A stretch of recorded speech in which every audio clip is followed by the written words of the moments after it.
SFI നടത്തിയ അന്വേഷണത്തിൽ കണ്ട കുറേ കാര്യങ്ങളുണ്ട്. അതിൻ്റെ മുകളിൽ നാളെ വീണ വിജയൻ ഇവിടെ ശിക്ഷിക്കപ്പെടുമെന്ന് നമ്മൾ ആരും കരുതണ്ട. ഒരു ഫൈൻ എളുപ്പം വരും, കാരണം ഒഴിഞ്ഞു മാറാൻ കഴിയില്ല.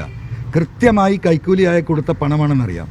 ഇന്ന് BJPയുമായുള്ള മുഖ്യമന്ത്രിയുടെ ബന്ധം ഏറ്റവും അവസാനമായി ഡൽഹിയിൽ നടത്തിയ ഗവർണറോടൊപ്പം പോയി കേന്ദ്രമന്ത്രി ഈ പറയുന്ന ഫൈനാൻസ് മിനിസ്റ്റർ വന്ന് നടത്തിയ എന്താ പറയുക ബ്രേക്ക്ഫാസ്റ്റ് നമ്മൾ കണ്ടതാണ്.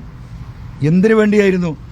അപ്പോൾ BJPയുമായി CPMും RSSുമായും CPMും അടുത്തുകൊണ്ടിരിക്കുന്ന കാര്യങ്ങൾ കേരളത്തിൽ ചർച്ച ചെയ്യപ്പെടുമ്പോൾ അതിനെ മറയിടാൻ ഉണ്ടാക്കിയ ഒരു എന്താ പറയുക ആളുകളെ കണ്ണിൽ പൊടിയിടാനുള്ള ഒരു കേസിനപ്പുറം, കാരണം SFIO ഇതാ നടപടിയെടുക്കുന്നു, കേന്ദ്രം ഞങ്ങൾക്കെതിരെ പ്രവർത്തിക്കുന്നു എന്ന ഒരു പുകമറ സൃഷ്ടിക്കുന്നതിലപ്പുറം ഈ SFIO കേസ് നിങ്ങൾ എഴുതി വെച്ചോ, വീണ വിജയന് ഇതിൻ്റെ ശിക്ഷ വാങ്ങിക്കൊടുക്കാനോ അവരെ ശിക്ഷിക്കാനോ SFIO തയ്യാറാകുന്ന ഒരു രാഷ്ട്രീയ ചിത്രമല്ല മുഖ്യമന്ത്രി പിണറായിയും കേന്ദ്ര ഗവൺമെൻറ്റും BJPയും RSSും എന്ന് കാലം തെളിയിക്കും. അത് നമുക്ക് കാണാം.